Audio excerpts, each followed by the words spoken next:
Bueno, para mí, obviamente, presentar al invitado de hoy es un verdadero placer. Francisco estudió en la Universidad de Buenos Aires, se graduó allá por el año 1999. De aquí partió a Israel y en el Weizmann Institute hizo su trabajo doctoral y su trabajo postdoctoral, trasladándose después a Boston, donde se encuentra trabajando hoy. Es profesor asociado, trabaja en el Brigham and Women Hospital at Harvard Medical School University. Y bueno, Francisco estudia los fenómenos regulatorios de la inmunidad innata y los factores tanto endógenos como ambientales que regulan esos mecanismos. Uno de los últimos goles de su laboratorio ha sido la disección de los mecanismos moleculares que controlan la respuesta innata. Y hablando de goles, perdón Ruth, debo decir que el doctor Quintana, como yo, somos fanáticos hinchas de Independiente. Lo lamento por ustedes. Mi sentido pésame, mi sentido pésame. Francisco recibió una importante serie de premios, voy a enumerar algunos, como el Lady Anne Chain Prize for Academic Excellence and Scientific Achievement, the Junior Investigation Award from the National Multiple Sclerosis Society, the Pathway to Independence Award of the National Institute of Allergy and Infectious Disease, Award of Outstanding Research Achievement of Nature Biotechnology, and the Tecan Award for the Innovation. The Harry Weaver Award for the National Multiple Sclerosis, y los últimos dos, para mí muy importantes, el premio al Young Mentor Award from Harvard Medical School and the Milestone in Multiple Sclerosis Research de la National Multiple Sclerosis. Yo conocí a Francisco en Mar del Plata en una reunión de la Sociedad Internacional, de SAI, supongo que era la Sociedad Argentina de Inmunología, y luego tuve la oportunidad quedé impactada obviamente por su presentación, luego lo volví a encontrar en un meeting de la American Society for Neurochemistry, y allí fuimos a cenar juntos, y ahí además del científico conocí al Francisco Quintana, ser humano. Ambos son una delicia, retenerlo, digamos, como amigo es uno de los placeres de la vida. Y leer sus trabajos, otros placeres. Por eso, como a mí me gusta leer, tengo dos privilegios. Leo literatura y leo a Murakami, y leo ciencia y leo los papers de Francisco Quintana. Francisco, muchas gracias por aceptar esta invitación. Te escuchamos. Bueno, muchas gracias por la invitación y por la introducción. Por un lado, bueno, estoy viendo acá algunos de ustedes en las cámaras, algunos son amigos que hace muchos años que no veo también, compañeros de facultad, otros son amigos que veo más seguido. Jorge, aunque no te escucho, te veo ahí, así que eso es bueno. Y también leo a Murakami, así que tenemos muchas cosas en común. Son todos muy alegres, ¿eh? No tiene nada más alegre para leer. Lo que voy a hacer ahora entonces es, bueno, voy a trabajar voy a preparar una presentación que tiene algunas cosas de básica, otras cosas más de aplicada, de forma que todos tengamos algo para discutir. Como dijimos antes, no tengo ningún problema, e inclusive es mejor si durante la presentación, si tienen alguna pregunta, me interrumpen, creo que va a ser lo más práctico. Y bueno, a veces mi español es un poco enrevesado, así que bueno, paciencia. Así que lo que voy a hacer es, el trabajo nuestro, lo que quiero compartir con ustedes hoy, se centra en tratar de entender cuáles son los mecanismos que regulan las respuestas de astrocitos, que regulan el fenotipo de astrocitos en el contexto de la inflamación del sistema nervioso central. En particular, el modelo o la enfermedad en la cual la mayoría de mi laboratorio está enfocada es el modelo de esclerosis múltiple. Como ustedes saben es básicamente una enfermedad inflamatoria en la cual la mielina alrededor de estos axones es destruida, eventualmente estos axones pierden funcionalidad, estos axones se pierden y estas neuronas se pierden. Hay alguien que tiene ruido, no sé si lo escuchan, hay que fijarse que estemos todos en mute. Ruth, tenés conectado el micrófono, fíjate. Súper, perdón, gracias. Bueno, Lo que es importante es entonces que es la acumulación de pérdida axonal la que eventualmente lleva a la progresión de la enfermedad. Como dije, la destrucción de estos axones, de esta mielina y eventualmente esos axones, está mediada por procesos inflamatorios en la esclerosis múltiple. Hay un modelo relativamente bueno de esclerosis múltiple que se llama la EAE o Experimental Autoimmune Encephalomyelitis.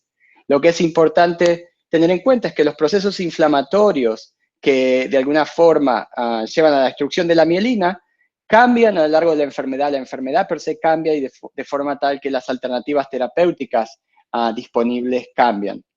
La enfermedad, creemos, se inicia a partir de respuestas T, de linfocitos T autoinflamatorios, autorreactivos, que son activados en la periferia, reactivados en el sistema nervioso central, y eventualmente van a entrar al CNS y van a causar la destrucción de mielina.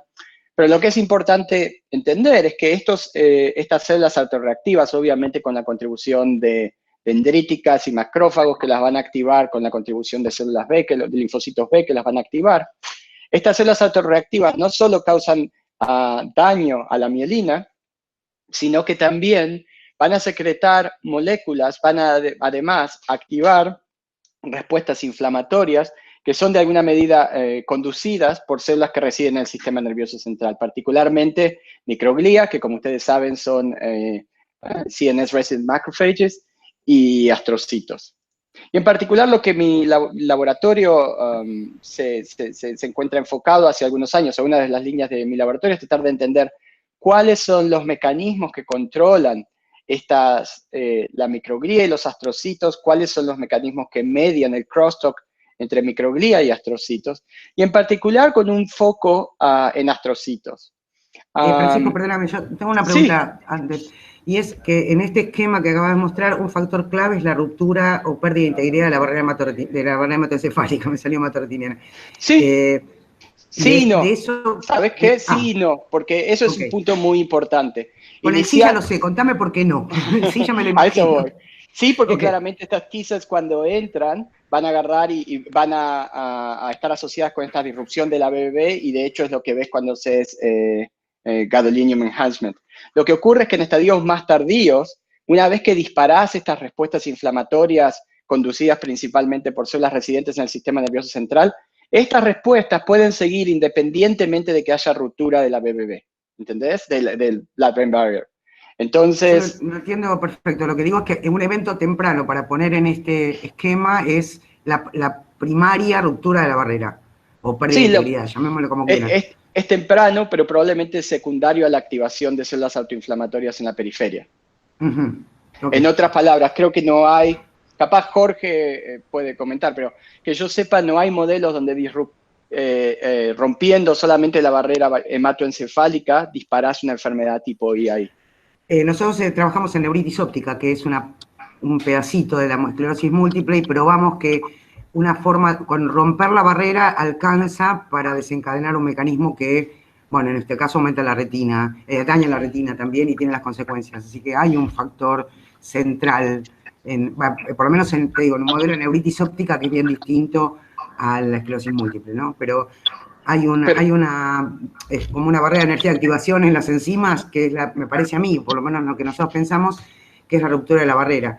Y lo que yo pensé que podías darme explicaciones sobre si el fenómeno que provoca la ruptura de la barrera es periférico o central, que esa es una pregunta que nosotros no sabemos. Me parece que es periférico, y la verdad, perdóname, no conozco tus trabajos, pero ¿están hechos en ratones wild type o son TCA transgenic?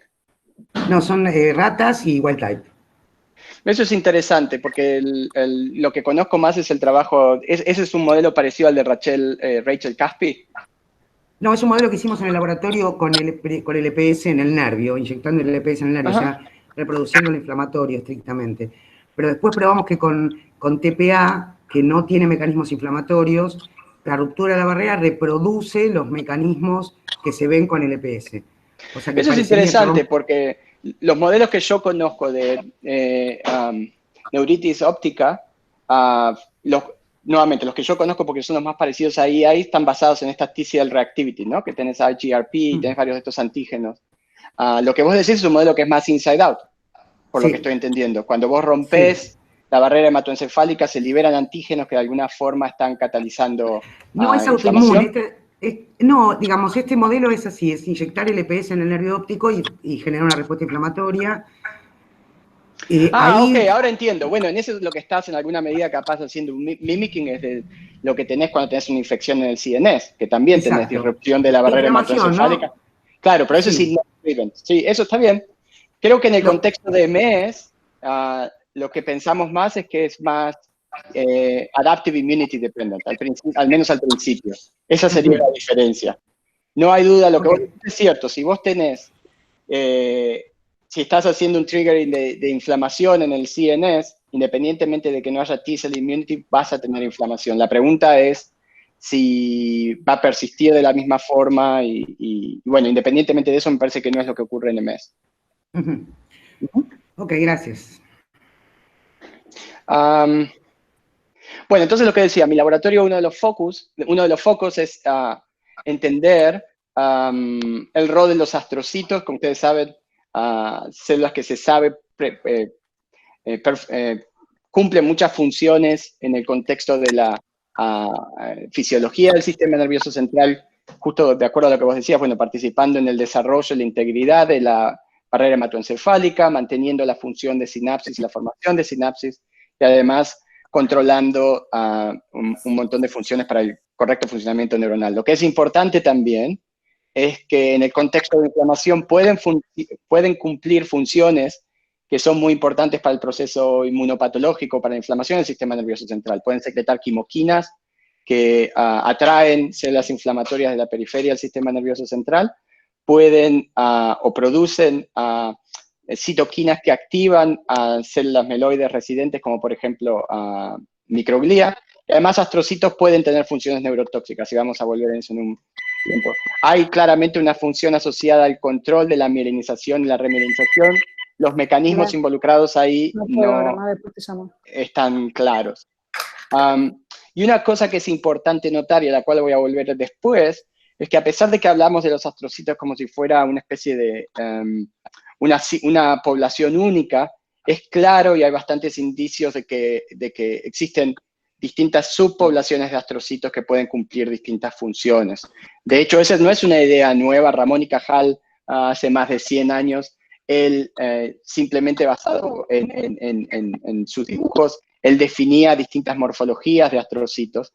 Y lo que quiero hacer en la segunda parte de mi charla es meterme más en eso y tratar de entender cuántos tipos de astrocitos hay, si los podemos determinar, y cuáles son los mecanismos moleculares que los controlan y cuáles son las funciones de esos distintos tipos de astrocitos.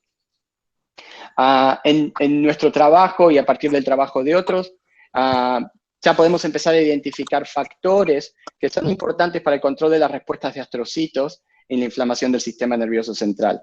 La microglia es claramente el crosstalk entre microglia y astrocitos, es claramente una de las principales fuerzas involucradas o mecanismos involucrados en la regulación de respuestas de astrocitos. Hay nuevos indicadores, hay nuevos datos sugiriendo que el microbioma también puede controlar la función de astrocitos, y me voy a referir a eso más tarde. Finalmente, el metabolismo. Como ustedes saben, el metabolismo es claramente un importante regulador de las funciones proinflamatorias de células de la periferia, por ejemplo, de células T, de células dendríticas. Claro que el metabolismo es uno de los reguladores más importantes. También están empezando a salir datos en cuanto a cómo el metabolismo puede contribuir a la regulación de astrocitos. Y finalmente, factores ambientales, polución y otros también juegan roles importantes en el control de astrocitos. Lo que yo quiero hacer ahora, entonces, es darles ejemplos de cada uno de estos factores de cómo afectan las respuestas de astrocitos. Con respecto al metabolismo, hace unos años, Lior Mayo en el laboratorio encontró un pathway muy interesante. Lo que encontró es que en pacientes que tenían en los estadios más tardíos de la esclerosis múltiple, donde se ve esta activación desregulada de astrocitos, lo que encontró es que había una enzima que se llama B4-GALT6, que estaba significativamente incrementada en actividad y en expresión en astrocitos. cuando uno se fija o cuando analizamos el producto de esta enzima, lo que esta enzima hace es cataliza la producción de lactosilceramida.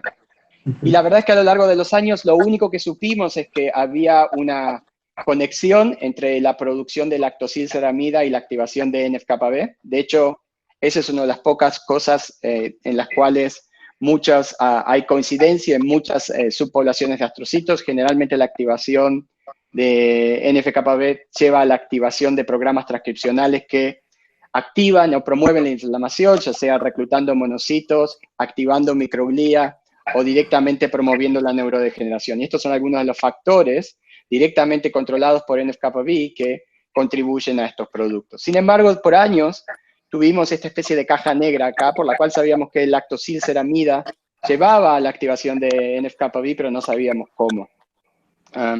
Nos llevó, como dije, unos años a tratar de entender cuáles eran los mecanismos involucrados y básicamente pudimos resolver eso esto salió publicado hace un par de meses. Básicamente lo que pudimos entender, y este es un cartoon que resume todo, es que la lactosilceramida, cuando la producción de lactosilceramida, una vez que hay lactosilceramida, se une a una enzima que es la fosfolipasa 2 citoplásmica. Al unirse a la fosfolipasa 2, esta enzima CPLA2 se trasloca a la mitocondria y al llegar a la mitocondria eso tiene dos efectos claros. Por un lado, CPLA2 activa una enzima que se llama, una proteína que se llama MAPS, que es central para el control de las respuestas antivirales, de muchas células, en este caso astrocitos, y eso lleva a la activación de NF-κB. Esto es directamente activación. Pero el segundo punto o el segundo mecanismo que nosotros no esperábamos y que llegamos a esclarecer como consecuencia de la activación de CPLA2 por LAC-ZER es que cuando MAPS y CPLA2 interaccionan, lo que ocurre es que MAPS termina su interacción con la exoquinasa. Y eso lo que hace es que básicamente afecta el metabolismo de astrocitos y los astrocitos dejan de producir lactato, el cual es generalmente secretado para soportar las necesidades metabólicas de neuronas. En conclusión, lo que esto nos permitió esclarecer, y después nos podemos meter, si tienen preguntas, les puedo explicar en detalle cómo es el mecanismo, pero básicamente, por un lado, por primera vez, tenemos un caso en el cual esta enzima, esta proteína MAPS, la cual es una enzima o proteína claramente asociada con las respuestas antivirales, es la primera vez que se demuestra que está activada en una forma estéril, en el contexto de inflamación. Ese es el primer punto. El segundo punto, hay una larga historia de viruses, probablemente no un virus en particular, pero muchas infecciones y viruses. De hecho, Jorge por años trabajó y trabaja en ese tema, que se sabe tienen efectos importantes en el desarrollo de la esclerosis múltiple. Lo que este pathway, o lo que al identificar nuestro pathway sugiere, es que probablemente estos viruses puedan potencialmente activar este mismo pathway y al hacerlo, activar todas estas actividades proinflamatorias que promueven la neurodegeneración de astrocitos. El segundo punto que es importante notar, esta es una de las primeras veces donde podemos conectar la inflamación con cambios en el metabolismo de astrocitos. Básicamente, lo que nosotros determinamos es que los astrocitos, por cambios en su metabolismo, dejan de producir lactato, dejan de exportar lactato. Y eso es importante porque entonces las neuronas que generalmente son soportadas o son apoyadas por el lactato producido por astrocitos se encuentran en una especie de déficit metabólico y las hace aún más sensibles a la neurodegeneración. Y el tercer punto... Sí. Una preguntita. Disculpa, me tengo que interrumpir si me pierdo. ¿Eso no impacta en el uptake de glucosa en el astrocito? No, eso es importante porque lo que hicimos fue fijarnos en el uptake de glucosa y eso no está tan impactado. Lo que hicimos fue metabolómica de astrocitos en condiciones resting y activados.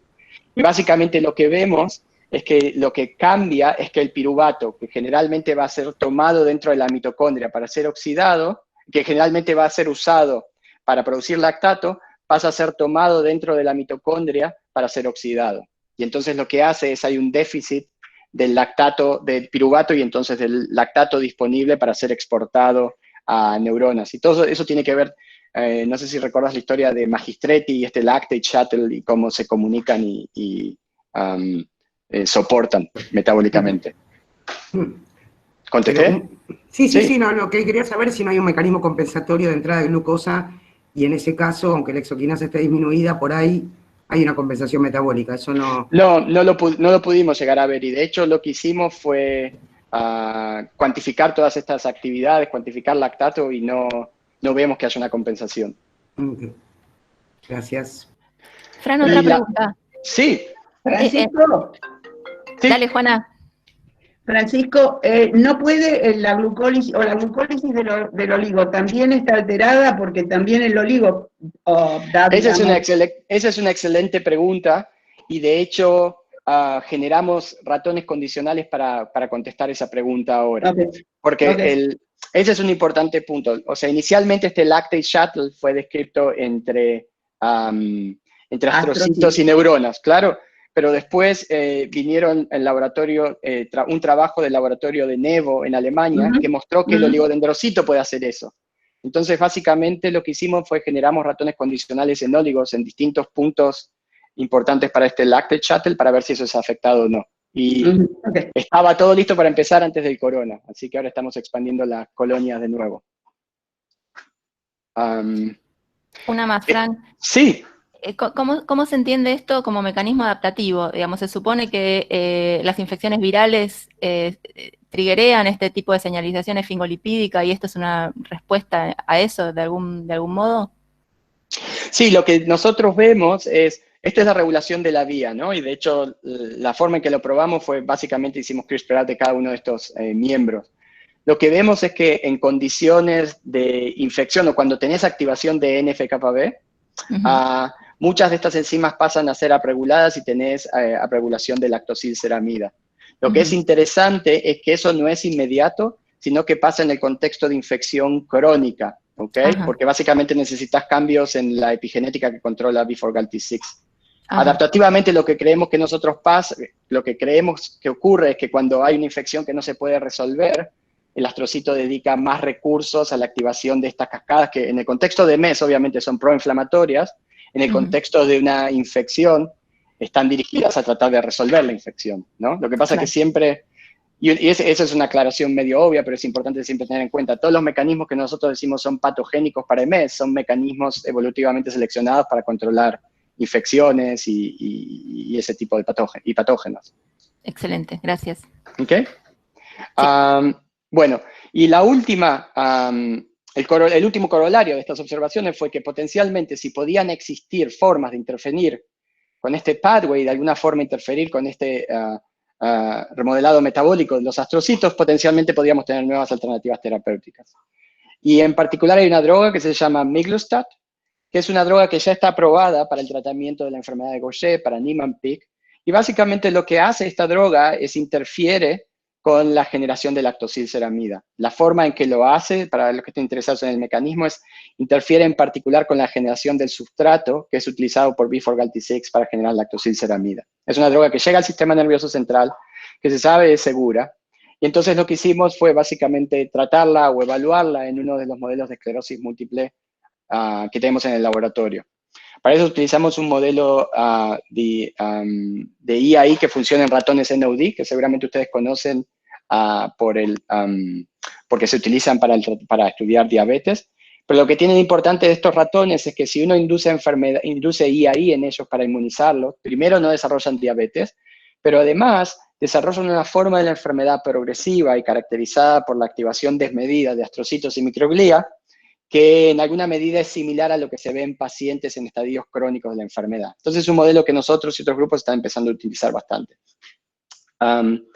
Y bueno, lo que vimos es que si administramos esta droga cuando empieza la fase crónica de la enfermedad, después de que los ratones tuvieron el primer pico, básicamente logra interferir con la activación de astrocitos, interfiere con la activación de microglía, y lo que hace también es interfiere con la activación de MAPS, CPLA2 y NF-κB, interfiere con todo este ciclo. Entonces, una de las consecuencias o aplicaciones prácticas de este trabajo es, estamos tratando de ver si esto puede ser usado como una droga para hacer repurpose para el tratamiento de pacientes en las fases progresivas de la enfermedad.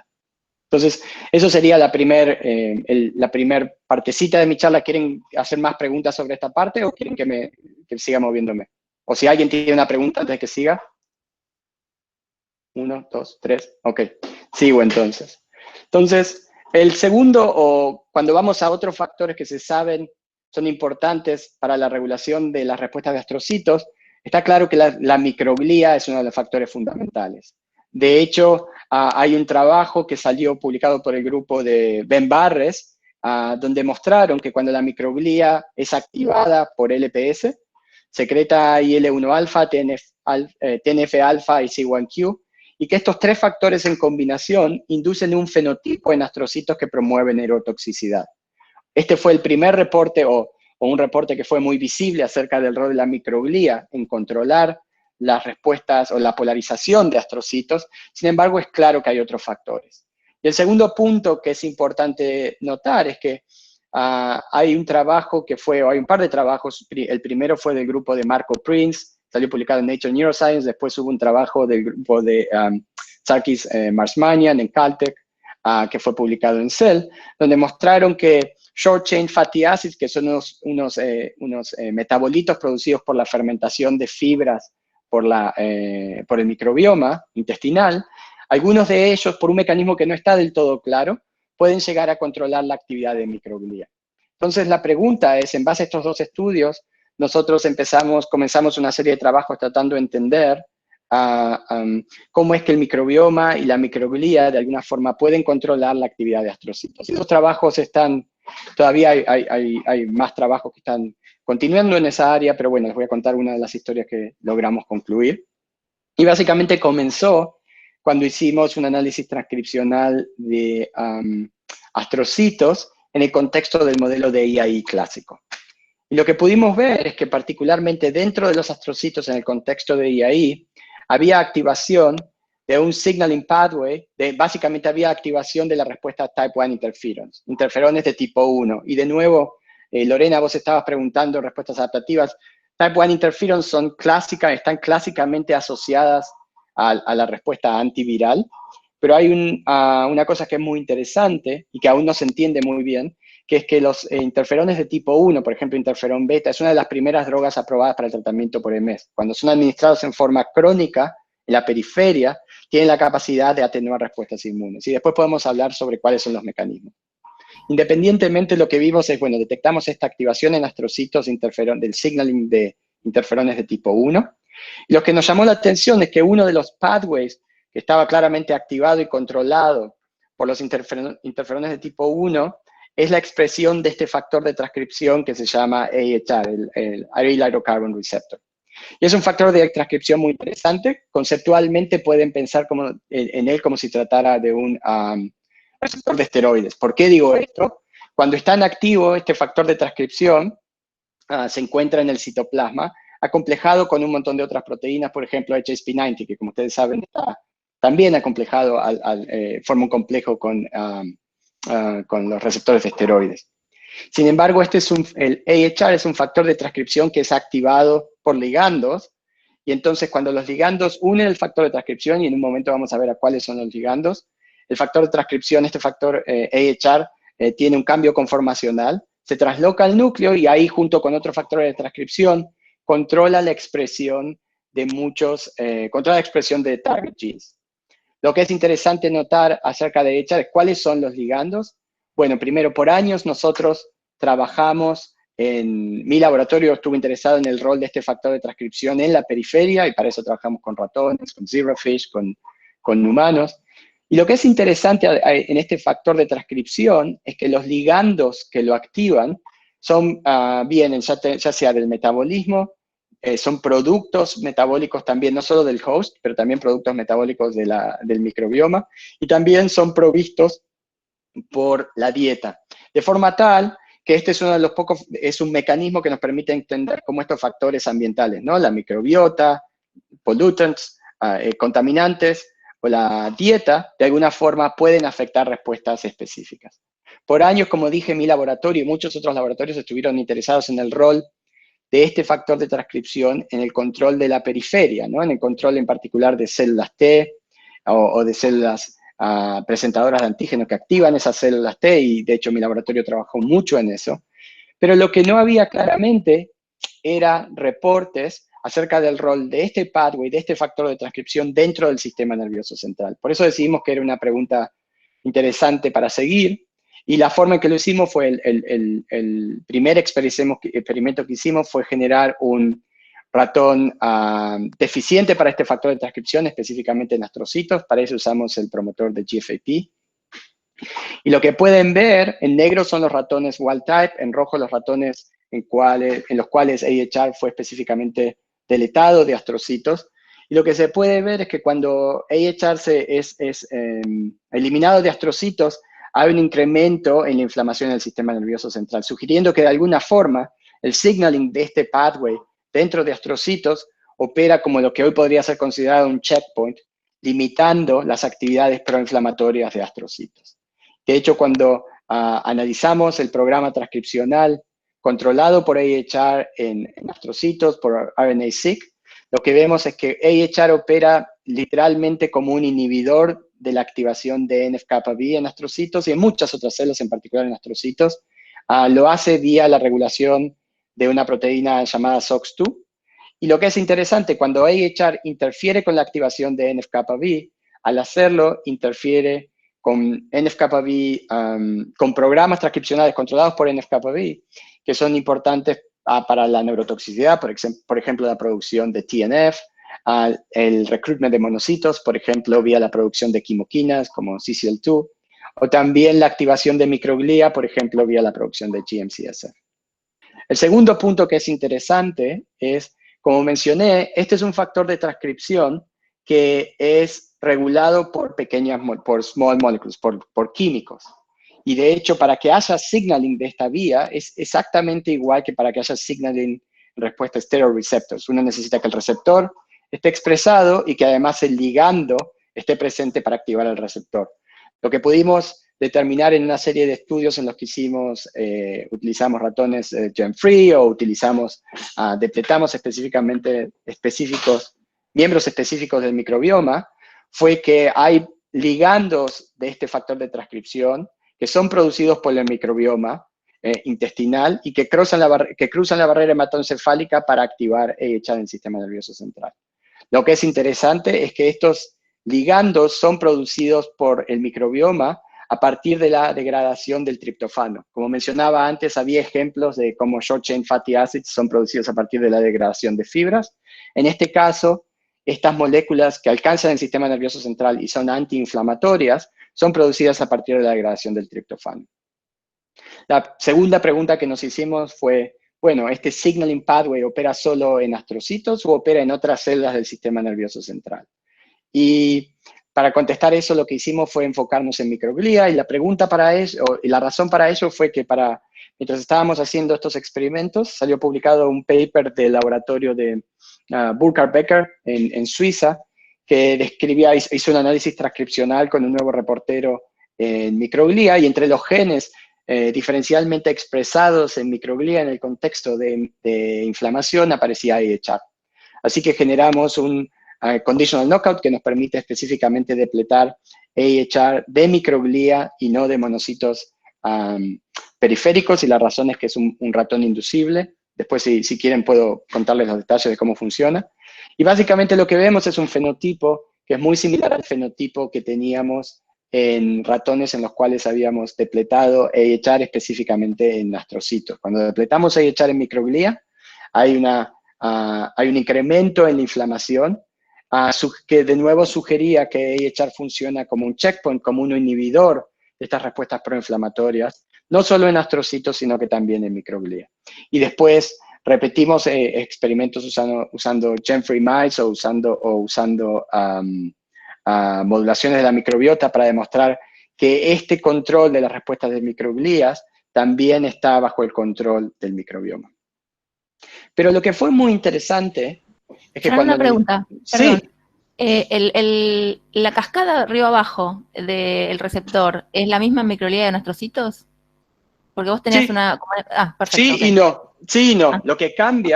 Lo único que cambia es que en astrocitos y en microglía a veces, en particular si se meten en estas subpoblaciones, el landscape epigenético epigenético es distinto, o sea, la accesibilidad de algunos de los promotores o de los binding sites para AHR es distinta en algunos genes. Y eso hace que haya respuestas que sean conservadas en muchas células AHR, en particular entre astrocitos y microglía, y haya respuestas que sean específicamente astrocito o microglía específica. Ajá. Lo que sí vimos es que el mecanismo utilizado para controlar, para inhibir la activación de NF-κB, tanto en astrocitos como en microglía, es el mismo, e involucra el incremento de la expresión de este gen que se llama SOX2. SOX2 es un target transcripcional directo de AHR. AHR mostramos se une al promotor de SOX2 y lo activa. Excelente, gracias. Y una pregunta más, ¿en neuronas? ¿Miraron algo de las neuronas? No, hay grupos que trataron de trabajar en neuronas, los resultados no son concluyentes, pero la verdad no es algo, esos son trabajos que yo revisé, pero no son trabajos que yo haya hecho, así que no puedo comentar más. Okay, gracias. Una de las cosas que nos llamó la atención es, bueno, casi como para completar el estudio, ¿no? Lo que decidimos hacer fue analizar el perfil de expresión de microglía en los cuales habíamos inactivado AHR, y claramente hay una activación, hay cambios atribuibles a la hiperactivación de NF-κB signaling, todo eso fue muy predecible. Lo que fue interesante es que cuando analizamos la respuesta de astrocitos en ratones en los cuales la microglía había sido la única célula, el único tipo celular en el cual habíamos inactivado AHR, también vimos una activación significativa de pathways proinflamatorios. Vimos una activación en la expresión de quimoquinas, de NOS2, que está asociada a la producción de óxido nítrico, asociada a actividades neurotóxicas, NMS, IL-1 TNF. Lo que sugería de alguna forma es que AHR en microglía de alguna forma controla la habilidad de microglía de ser crosstalk, de comunicarse con astrocitos.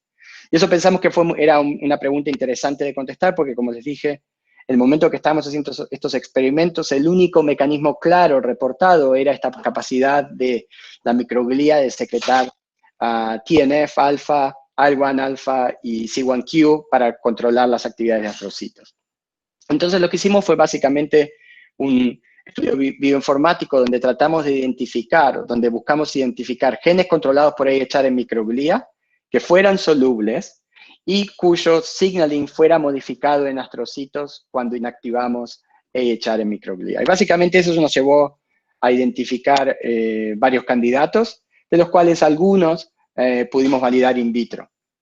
Y en particular identificamos dos candidatos que creemos son importantes para mediar la regulación de la microglía por astrocitos en respuesta a AHR signaling. Y básicamente identificamos un candidato proinflamatorio, VEGF-B, que es producido por microglía para promover actividades proinflamatorias en astrocitos. Este gen es inhibido por AHR, y la razón por la cual AHR lo inhibe es porque este gen está directamente controlado por NF-κB.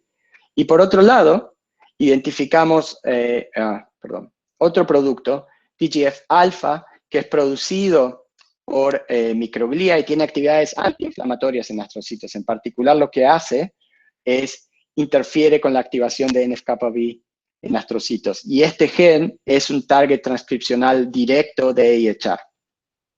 Entonces, para mostrarle algunos de los experimentos donde validamos estos candidatos en ese momento, primero lo que hicimos fue, si inactivamos en microglía TGF-alfa, que nosotros postulamos era un factor antiinflamatorio, o inactivamos en astrocitos el receptor o el signaling para TGF-alfa, vemos un incremento en la inflamación del sistema nervioso central, vemos un incremento en las respuestas proinflamatorias de astrocitos, y los analizamos por RNA-seq, sugiriendo que TGF-alfa producido por microglía y TGF-alfa signaling en astrocitos opera para inhibir respuestas proinflamatorias en astrocitos.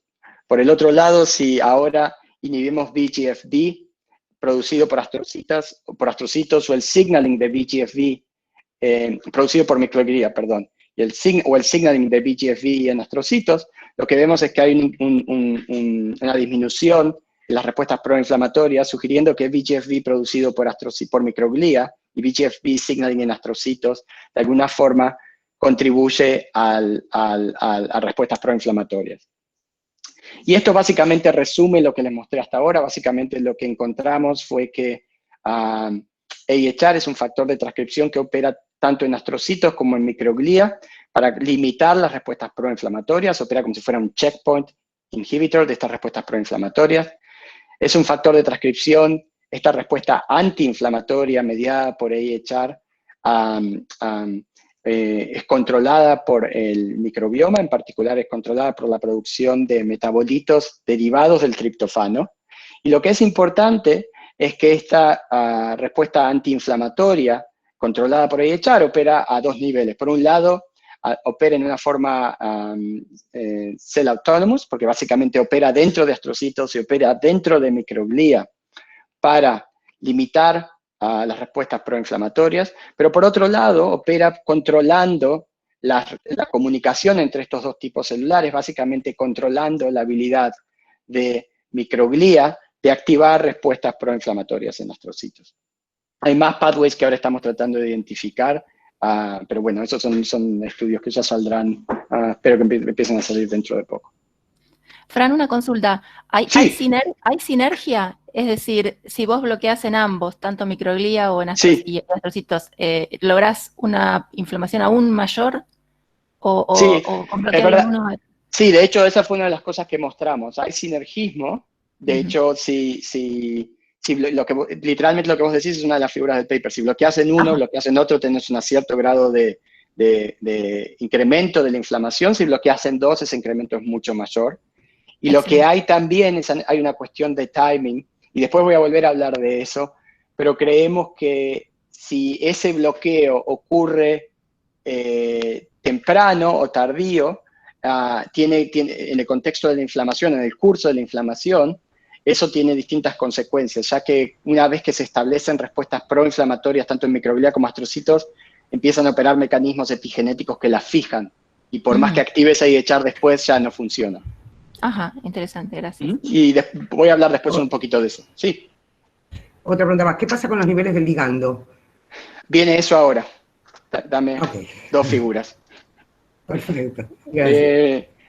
Entonces, para resumir, ¿cuál es la idea de lo que mostré ahora? Más allá de los detalles, la idea es que existen componentes de la dieta, en particular el triptofano, pero hay otros metabolitos, otras fuentes que es interesante estudiar, que son activados, son convertidos en metabolitos inmunoactivos por el microbioma. Algunos de esos metabolitos simplemente por sus capacidades químicas, no hay ningún mecanismo hasta ahora que hayamos identificado de transporte específico, pero algunos de esos metabolitos no solo van a alcanzar la circulación, sino que van a cruzar la barrera hematoencefálica, y tanto en microglía como astrocitos van a funcionar inhibiendo la activación de NF-κB.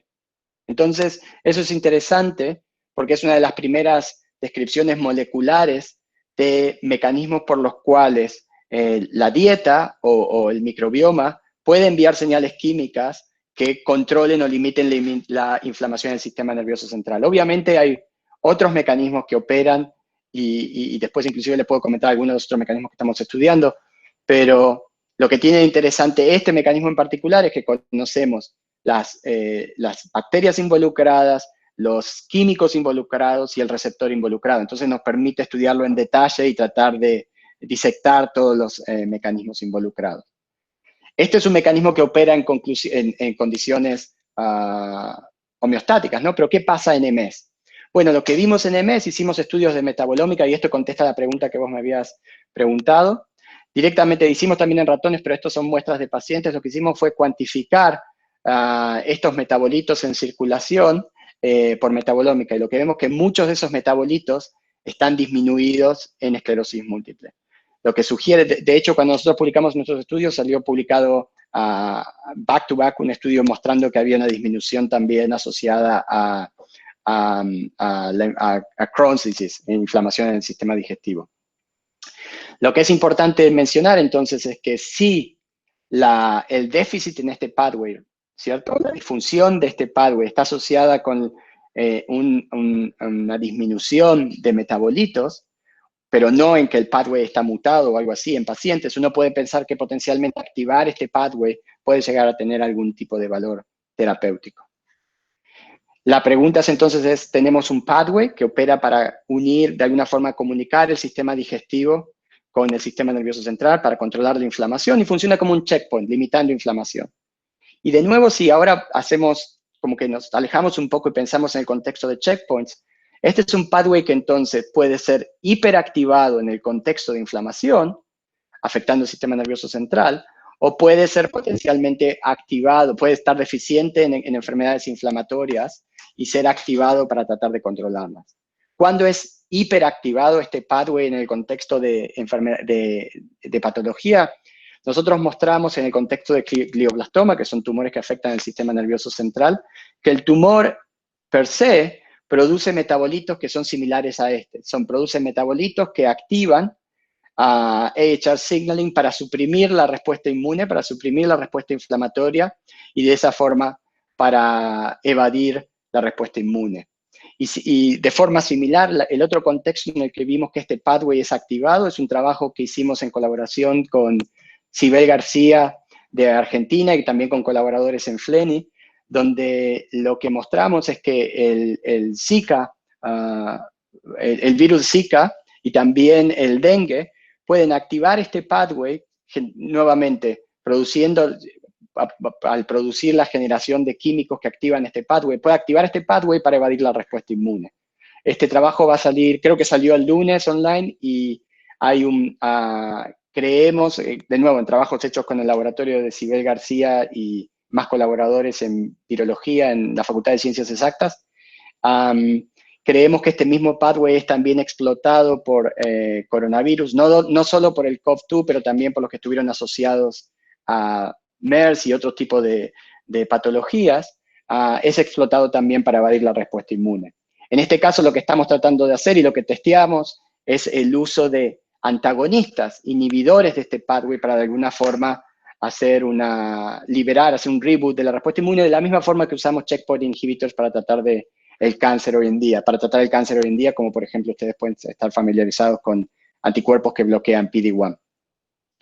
Lo que es interesante es la alternativa, es en enfermedades inflamatorias, donde este pathway aparentemente es disfuncional, lo que queremos es inducir su activación, y lo que seguimos fueron dos estrategias, básicamente las dos son lo mismo, son generar probióticos sintéticos que llevan a la activación de metabolitos que activan este pathway, y lo hicimos tanto con bacterias como con levaduras, y el motivo para usar estos dos tipos de probióticos es simplemente la complejidad del sistema genético que nos permite controlar la producción de estos metabolitos. Así que eso después, si quieren, les puedo comentar más detalles.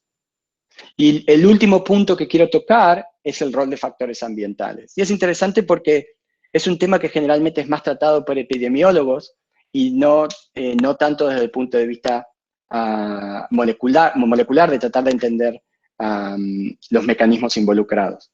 En el contexto de esclerosis múltiple, pero en particular en prácticamente todas las enfermedades, sabemos que hay un rol muy importante de factores ambientales, de la exposición del paciente, ya sea al cigarrillo, a infecciones virales, al sol. De hecho, hay un trabajo muy lindo que hicimos en colaboración con Jorge Correale, donde trabajamos en cómo, por ejemplo, la exposición al sol y la melatonina puede afectar el desarrollo de la esclerosis múltiple. La pregunta, primera pregunta es ¿cuán importante es? Bueno, lo que es interesante notar, y ahora me voy a referir a lo que sabemos de esclerosis múltiple, como ustedes puede que sepan, se hicieron muchos estudios de genómica, de genes asociados a esclerosis múltiple, y después de millones de dólares, miles de pacientes, lo que se sabe es que la mitad o más de los factores de riesgo asociados al desarrollo de la esclerosis múltiple corresponden a factores ambientales, no genéticos. Entonces la pregunta es, ¿cómo podemos investigar e identificar factores ambientales que contribuyen a enfermedades, que contribuyen a la patología, y hacerlo de una forma que sea sistemática? Porque hoy por hoy, esos factores han sido estudiados simplemente a través de, en base a datos o impresiones o ideas de un clínico muy inteligente que dice, bueno, probablemente mis pacientes viven en el norte de Canadá, probablemente tenga que ver algo con la exposición a luz solar. La pregunta es cómo podemos identificar factores ambientales de una forma sistemática. Y eso es importante porque nos permite identificar nuevos factores ambientales asociados a enfermedades, factores ambientales que no hayamos pensado, pero además identificar los pathways a través de los cuales funcionan, para de esa forma tratar de identificar nuevos mecanismos de patogénesis y potencialmente nuevos targets terapéuticos. Para contestar esa pregunta, lo que hicimos fue una colaboración con la Agencia de Protección Ambiental de Estados Unidos, donde básicamente lo que ellos tienen es una colección de moléculas a las cuales todos nosotros estamos expuestos. ¿Okay? Y lo que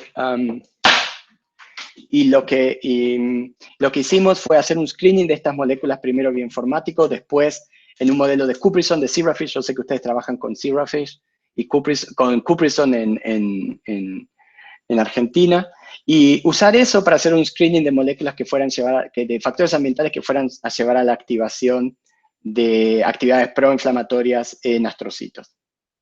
Identificamos al menos 5 factores ambientales que fueron relevantes, y lo que buscamos fue identificar aquellos que funcionaran tanto en astrocitos de Zebrafish, pero también en astrocitos humanos de ratón.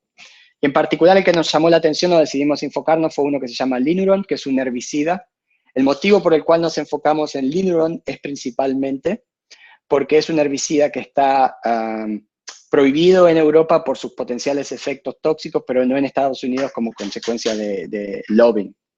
Entonces, lo primero que pudimos ver es que el Linuron es capaz de potenciar las actividades neurotóxicas de astrocitos. Pero lo que es importante entonces es, ¿podemos usar eso? Que entonces, bueno, obviamente la pregunta es, hay que hacer estudios epidemiológicos para ver si el Linuron está asociado al desarrollo de esclerosis múltiple. De hecho, tuvimos suerte que hubo un grupo de UCSF que mostró que la exposición a herbicidas aumenta las chances, el riesgo de desarrollar esclerosis múltiple.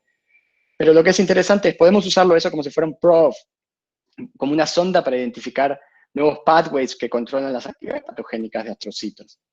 Y básicamente a través de una serie de estudios lo que nos llevó a identificar es que hay un pathway, es el Unfolded Protein Response Pathway, que es un pathway que está controlado por un factor de transcripción que se llama XBP1. Este pathway es sobreactivado por Linuron, y este pathway actúa como un driver de las actividades patogénicas de astrocitos, mismo en el contexto de inflamación, independientemente del Linuron.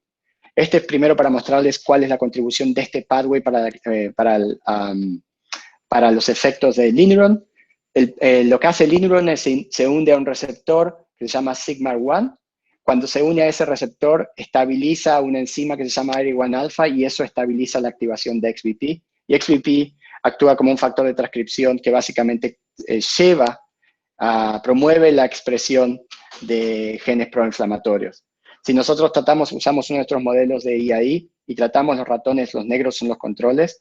Si tratamos los ratones con Linuron, que es este herbicida, hay un incremento significativo en la inflamación. Y si ahora lo que hacemos es, usamos técnicas de CRISPR para eliminar el receptor aquí, o el factor de transcripción aquí, específicamente en astrocitos, los efectos del Linuron son completamente perdidos. Como mencioné, este es un pathway que funciona no solo en el contexto de la exposición a herbicidas, sino que es un pathway que es parte de la respuesta proinflamatoria de astrocitos. Si de hecho lo inactivamos en ratones que no son expuestos al Linuron, nuevamente tenemos una disminución significativa en el desarrollo de IAI, en el desarrollo de inflamación, y hay una disminución significativa no solo en las respuestas proinflamatorias de astrocitos, sino en las respuestas proinflamatorias de microglia y monocitos, sugiriendo que XBP1 signaling, que este pathway acá, controlado por XBP1, controla no solo las respuestas intrínsecas de astrocitos, sino que de alguna forma controla la habilidad de astrocitos para interaccionar con microglia y monocitos. Y la verdad es que ahora estamos tratando de identificar cuáles son los mecanismos por los cuales este pathway controla la habilidad de astrocitos de activar o regular las respuestas de microglia y monocitos. Una última nota que les quiero dejar es que cuando analizamos este pathway en pacientes, no todos los astrocitos van a expresarlo, sugiriendo que hay distintas subpoblaciones de astrocitos y que alguna subpoblación en particular es activada o es controlada por este pathway en particular.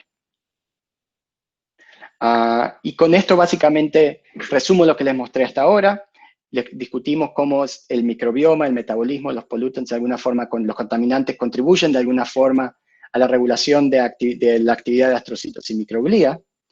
Pero lo que hice fue, de alguna forma, simplificar el problema. Tratamos astrocitos como si fueran una única población, y sabemos que no solo astrocitos, sino que microglía, neuronas, oligos, T-cells, todos tienen distintas subpoblaciones. La pregunta es, ¿cómo podemos identificar esas subpoblaciones en esclerosis múltiple y cómo podemos analizarlas desde el punto de vista funcional? Para identificarlas, establecimos un programa en el cual analizamos por single cell sequencing muestras y distintos approaches, muestras ya sea tanto de distintos modelos experimentales de esclerosis múltiple, como también de pacientes con esclerosis múltiple. Hasta ahora analizamos alrededor de 50 muestras de pacientes y más de 100 distintas muestras de ratones en distintos tiempos y modelos experimentales. Y lo que hacemos es, con eso tratamos de identificar poblaciones de astrocitos. Cada una de esas poblaciones tratamos de identificar cuáles son los factores de transcripción que las controlan, los programas transcripcionales que los controlan. Y después lo que hacemos son experimentos de perturbación donde inactivamos estos factores de transcripción para tratar de ver si en el modelo de IAI, y obviamente eso es una limitación, pero bueno, nosotros restringimos nuestros modelos al IAI, si en este modelo en particular, modificar esta población en particular tiene algún efecto en la inflamación. Y recién concluimos algunos de esos estudios, y una de las poblaciones que identificamos varias poblaciones, ahora me voy a enfocar en una en particular, que tiene la característica de que se encuentra significativamente expandida en pacientes con esclerosis múltiple. Es una población que, como pueden ver, está expandida casi 30 veces, y en particular está expandida en cerebelo y en la corteza. Y eso pudimos validarlo analizando 3 cohorts distintas de pacientes con esclerosis múltiple analizadas al single cell level. Entonces, ¿qué aprendemos al identificar esa población en particular? Lo primero que nos llamó la atención es que uno de los pathways que particularmente activa y lleva a la activación de ese subset de astrocitos es este pathway conducido por Sigma1 y XBP1, lo cual es interesante porque ahora estamos tratando de evaluar terapias que interfieren con este pathway para de alguna forma interferir con la activación de estas astrocitos. La segunda pregunta, la segunda cosa que nos llamó la atención, es que estos astrocitos tienen una activación significativa de mecanismos involucrados en el control del estatus epigenético, lo cual sugiere que puede haber largos cambios epigenéticos que ocurren a largo plazo y que básicamente estabilizan estas respuestas proinflamatorias de astrocitos. En realidad, cuando analizamos los mecanismos involucrados, lo que vimos es que el factor de transcripción fundamental controlando esta población de astrocitos es un factor que se llama MAFG, que es dentro de la familia de factores MAF, es de los MAFG pequeños, y actúa junto con otros cofactores para controlar el estatus epigenético. Lo que pudimos ver en particular es que hace 2 cosas. Por un lado, MAFG inhibe la expresión de NERV2, que es un factor antioxidante en astrocitos, y lo inhibe al nivel inclusive epigenético, va a llevar a la metilación del promotor de NERV2 y de esa forma pasa a ser inhibido. Cuando interferimos con la generación de este subset de astrocitos, hay una mejora significativa en la enfermedad, lo cual sugiere que es una población de astrocitos que promueve la inflamación. Y lo que es interesante, como MAFG es un factor de transcripción muy pequeño, es un modulador muy pequeño, tiene que interaccionar con otras moléculas para poder controlar el estatus epigenético el estatus epigenético. Lo que hicimos fue un pequeño screen in vivo para tratar de identificar cuál de esos 3 candidatos conocidos para interaccionar con MAFG era el responsable. Básicamente hay 3 moléculas que están descritas, uno es MAT2A, otro es BAG1 y BAG2. Y lo que vimos es que la inactivación de BAG1 o BAG2, estas son inactivaciones específicas en astrocitos hechas en base a CRISPR, La inactivación de estos dos no tiene un efecto significativo, pero la inactivación de MAT2 en alguna forma replica el fenotipo que observamos cuando inactivamos MAFG. De hecho, en una serie de estudios adicionales lo que pudimos ver es que todos los efectos de MAFG en el control transcripcional y epigenético de esta población específica de astrocitos son dependientes de MAT2. Y el último punto que quiero hacer es que cuando analizamos el programa transcripcional de esta población patogénica de astrocitos, lo que nos llamó mucho la atención es que tenía una activación significativa de signaling por esta citoquina que se llama GM-CSF. Por años se sabe que GM-CSF es una citoquina que las T-cells tienen que producir, los linfocitos T tienen que producir para ser capaces de producir inflamación en el sistema nervioso central, pero históricamente se consideró que actuaba solamente en células mieloides, que actuaba simplemente en células presentadoras de antígenos, en macrófagos, en microglía, para de alguna forma activar o promover sus actividades inflamatorias. Y no había reportes de efectos en astrocitos. Y lo cual nos pareció muy interesante. De hecho, entonces, para comprobar si ese era el caso o no, lo que hicimos fue generamos un ratón condicional en el cual depletamos el receptor para GM-CSF específicamente en astrocitos, y lo que vemos es que hay una disminución significativa en la inflamación y una disminución significativa en las respuestas proinflamatorias de astrocitos. Para validar aún más estos resultados, lo que hicimos fue ensayos de in situ sequencing, donde inicialmente hacíamos de a 10 genes, ahora ya estamos alrededor de 1000 genes al mismo tiempo, donde básicamente lo que podemos identificar es que aquellos astrocitos que pertenecen a este clúster en particular, que expresan estas respuestas proinflamatorias controladas por MAFG, están siempre colocalizados en el sistema nervioso central con T-cells que expresan GM-CSF, sugiriendo que realmente esa interacción ocurre no solo in vitro, sino in vivo.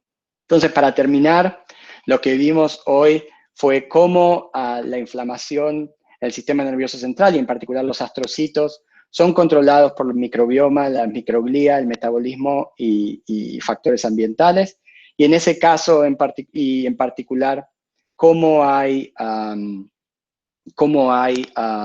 distintas poblaciones que van a ser potencialmente, que van a responder particularmente a algunos de estos factores.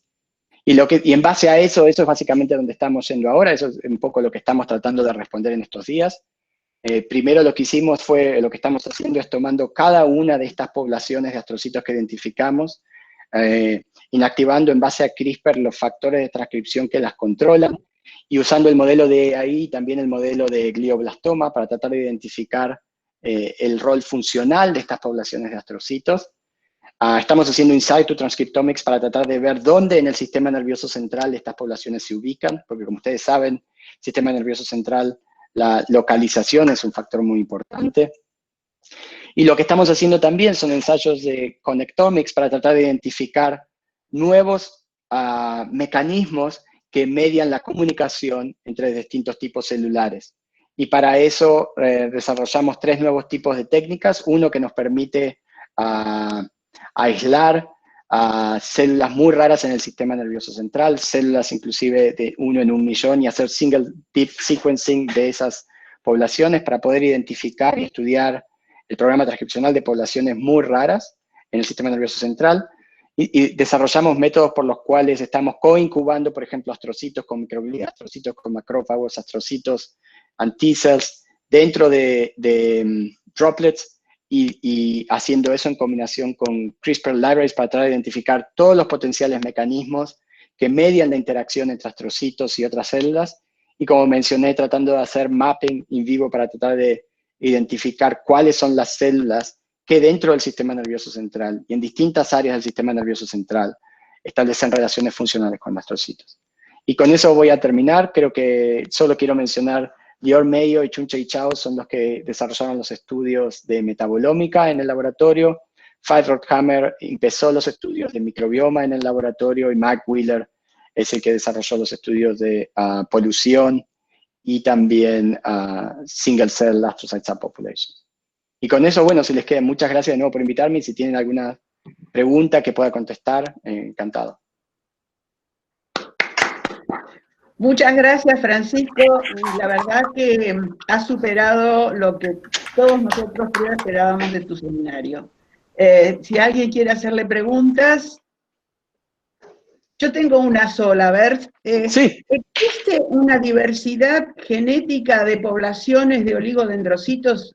¿Se sabe algo de eso? Sí, es muy interesante. De hecho, justo ahora escribimos un review donde un poco empezamos a hablar de eso. Hay dos reportes, uno que es NMS. La verdad es que mi conocimiento es más que nada NMS.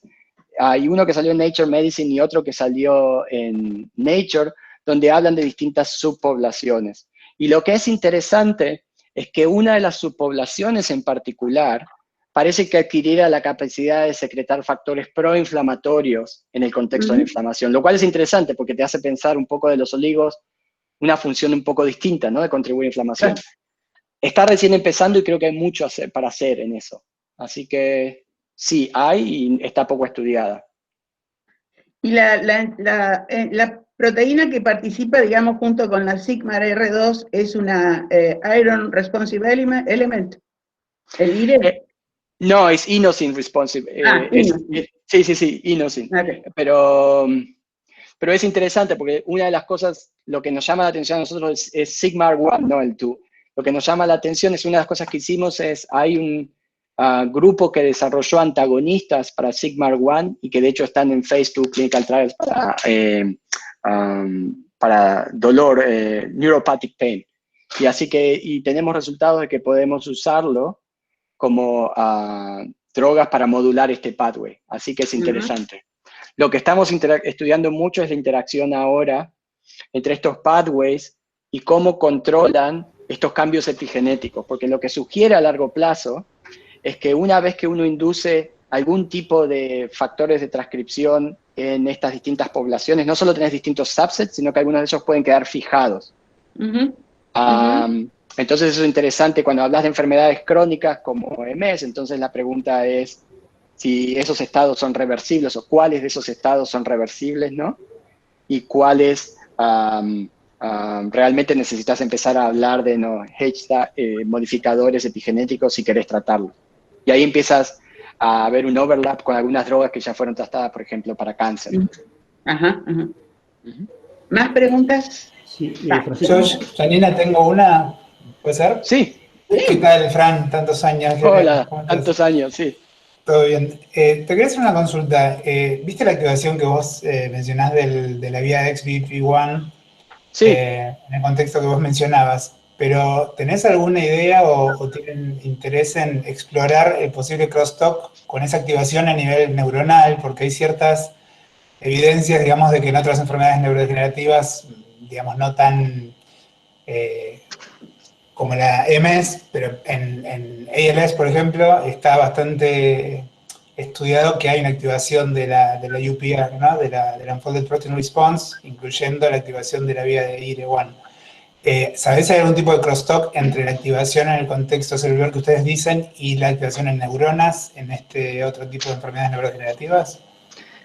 Lo primero que sé es que hay un paper, hay 4 papers, me acuerdo de uno en Neurology, pero hay 3 más. Si te acordás, ese pathway, a ver, lo voy a mostrar. Ese pathway empieza con el receptor sigma-1. Sigma-1, hay papers que el que está acá, ¿no? Sigma-1 está descrito, hay algunos estudios que dicen que hay una pequeña conexión como factor de riesgo de ALS. Así que eso sería interesante. Nosotros recién ahora estamos empezando a hacer algo de ALS, pero restricto a astrocitos. En neuronas en particular no nos metimos, así que eso es interesante, porque hay muchos de estos efectos, en particularmente los de XBP, que son específicos del contexto celular, ¿no? De nuevo, porque tenés factores responsive elements que están accesibles o no. Y de hecho, lo que hicimos en el laboratorio fue ahora un condicional para dendríticas, porque tenemos una historia muy interesante de XBP1 en dendríticas. Genial. Tengo una preguntita. Después si querés escribirme, sí, lo de neuronas. Sí. Pero tengo una preguntita más biológica, que por ahí es más delirada, pero es una curiosidad. ¿Cuál es el contexto evolutivo y fisiológico, digamos, de detectar estos metabolitos de triptofano? ¿Por qué existe la vía esta del AHR? Es muy interesante eso. AHR aparece, es una vía súper conservada evolutivamente. Aparece desde casi de los primeros organismos, de los primeros metazoos. Pero lo que es interesante es que cuando primero aparece no es activada por ligando. Es absolutamente independiente de ligando. Mismo en C. elegans, si te fijas, hay un par de papers, hay uno que salió en PNS el año pasado que habla de la activación por triptofano, no une en C. elegans a AHR triptofano. Después empieza a aparecer, básicamente la forma en que yo lo veo es un sensor.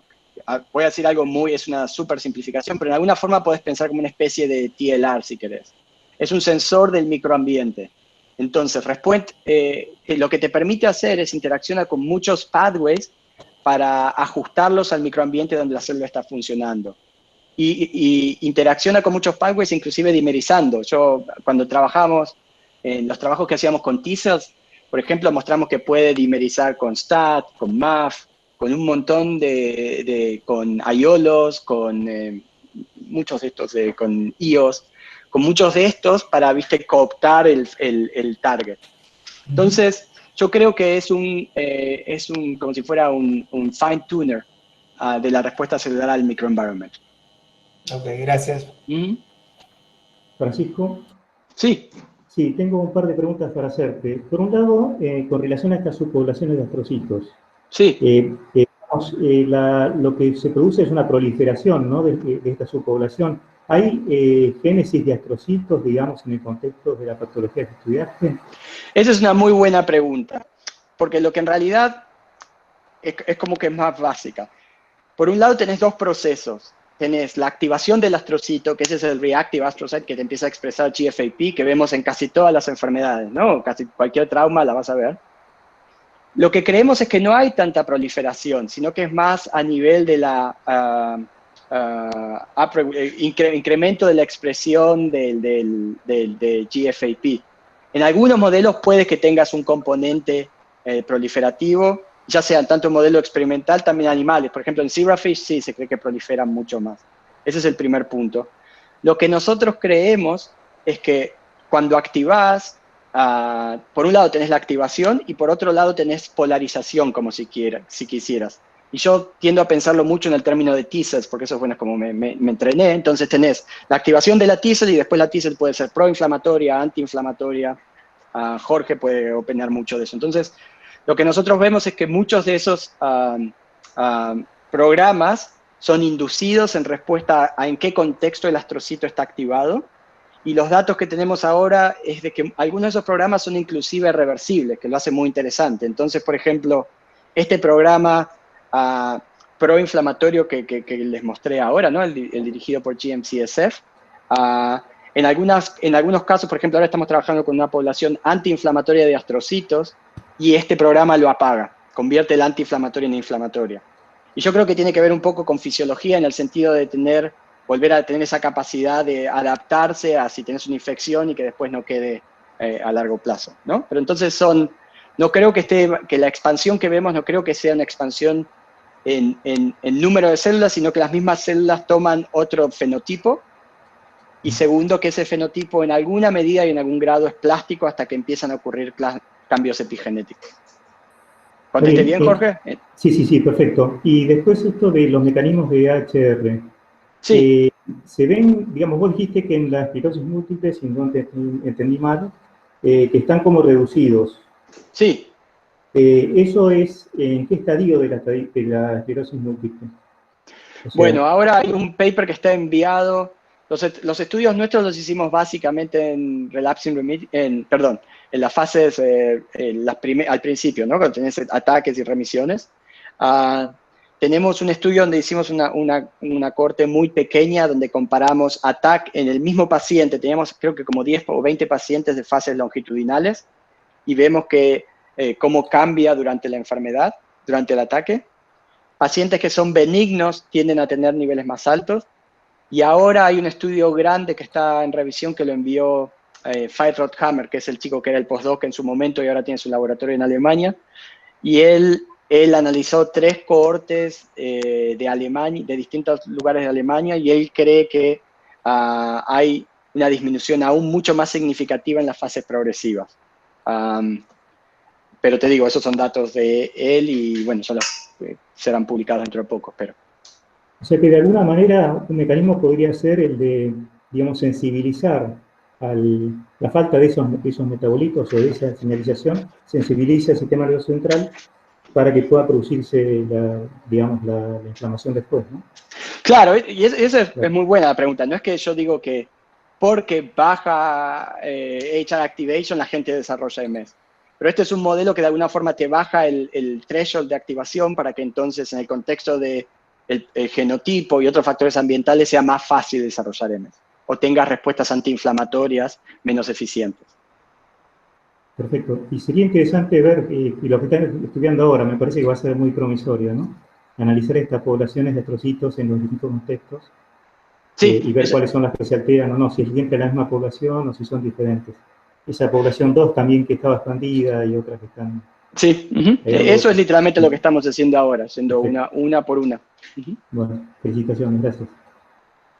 Jorge Correale, ¿algún comentario? Jorge. ¿Me escuchan? Sí. ¿Algún comentario, Jorge?